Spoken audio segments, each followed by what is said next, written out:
Okay, everyone. Can you hear me in the back okay? Brad, is it good? Good. So good evening. Oh, come on. Good evening. Good. All right. Good to see you all. So thank you so much for coming tonight. My name is Christian Miller. I'm a member of the philosophy department here at Wake Forest, and I'm also in charge of our speaker series this year in the philosophy department. Before I introduce our speaker for tonight, I want to make a couple announcements. One of the announcements is that for our format tonight is going to be this. We're going to let Dr. Craig speak for about 45 minutes or so, and then there's going to be a time for question and answer. Feel free to come up and ask questions. There are 2 microphones set up here, and you want to keep your questions short, so if there are a lot of people who want to ask, and we're really looking forward to getting a lot of question and answer and time for discussion as part of this event. In addition, afterwards, after the Q&A period, there'll be a reception in the philosophy department, in the philosophy department library. Now, some of you might not know where that is, so there'll be people stationed outside of Pew Auditorium to direct you to that reception, and everyone's welcome to come.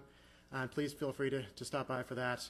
There'll be food and beverages at the reception and a chance to interact with the philosophy department and also with Dr. Craig.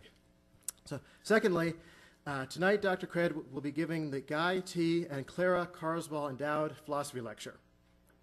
Mr. Carswell was a former trustee of Wake Forest University and a distinguished alumnus. In 1960, he made a significant gift to the university in order to establish a lectureship in his and his wife's name. The purpose of the lectureship was, according to the Carswells, to, quote, deal generally with problems of philosophy relating with Christian truth, unquote. This year's Carswell lecturer is Dr. William Lane Craig. Dr. Craig is a research professor of philosophy at Talbot School of Theology in California. He earned a doctorate in philosophy at the University of Birmingham, England, before taking a doctorate in theology from the Ludwig Maximilians Universität in Germany. Sorry, I butchered that. Where he was for 2 years an Alexander von Humboldt Fellow.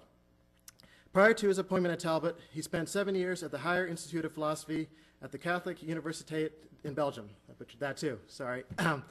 He has authored or edited over 30 books, including the Kalam Cosmological Argument, Divine Foreknowledge and Human Freedom, Theism, Atheism, and Big Bang Cosmology, and God, Time, and Eternity, as well as over 100 articles in professional journals of philosophy and theology, including the Journal of Philosophy, American Philosophical Quarterly, Philosophical Studies, Philosophy, and British Journal for the Philosophy of Science. Professor Craig has asked me to be sure and mention his website, www.reasonablefaith.org, where many of his writings can be found if you're interested in reading more of his thoughts.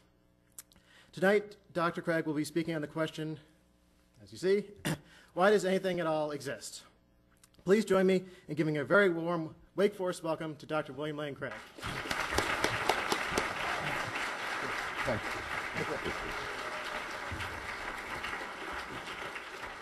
Well, thank you very much. I want to begin by saying how grateful I am to Wake Forest University and to the philosophy department in particular for the honor of delivering this year's Carswell lecture. And I hope that Mr. and Mrs. Carswell would be pleased with what transpires here this evening.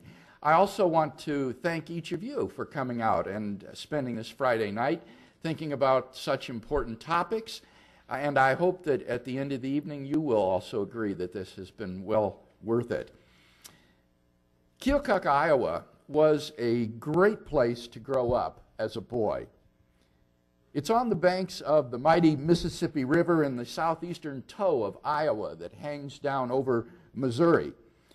Keokuk is in Mark Twain territory. As kids, we had virtually every kind of pet that we could catch. Frogs, snakes, salamanders, rabbits, birds, stray cats and dogs that wandered by our house, even a bat and a possum. You could also see the stars clearly at night in Keokuk. I remember as a boy looking up at the stars, innumerable in the black night, and thinking, where did all this come from? It seemed to me instinctively that there had to be an explanation of why all this exists. As long as I can remember then, I've always believed in a creator of the universe.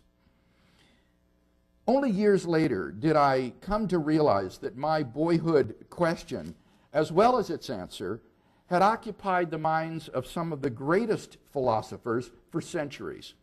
For example, G.W. Leibniz, a prodigious scholar of 18th century Germany and the founder of the calculus, wrote, "The first question which should rightly be asked is, why is there something rather than nothing?" In other words, why does anything at all exist? This, for Leibniz, is the most fundamental question that a person can ask. Like me, Leibniz came to the conclusion that the answer is to be found not in the universe of created things, but in God. God exists necessarily and is the explanation why anything else exists. We can put Leibniz's thinking into the form of a simple argument. This has the advantage of making his logic very clear and focusing our attention on the central steps of his reasoning. And it also serves to make his argument very easy to memorize. There are basically three steps or premises in Leibniz's reasoning. Number one, everything that exists has an explanation of its existence. Everything that exists has an explanation of its existence. Two, if the universe has an explanation of its existence, that explanation is God. And three, the universe exists. That's it. Now, what follows logically from these three premises? Well, look at premises 1 and 3. If everything that exists has an explanation of its existence, and the universe exists, then it follows logically that 4, therefore the universe has an explanation of its existence. Now notice that premise 2 says that if the universe has an explanation of its existence, that explanation is God. And we've seen in premise 4, or step 4, that the universe has an explanation of its existence. And so from 2 and 4, it logically follows that therefore the explanation of the universe's existence is God. Now, this is a logically airtight argument. That is to say, if the three premises are true, then the conclusion is unavoidable. It doesn't matter if you don't like the conclusion. It doesn't matter if you have other objections to God's existence.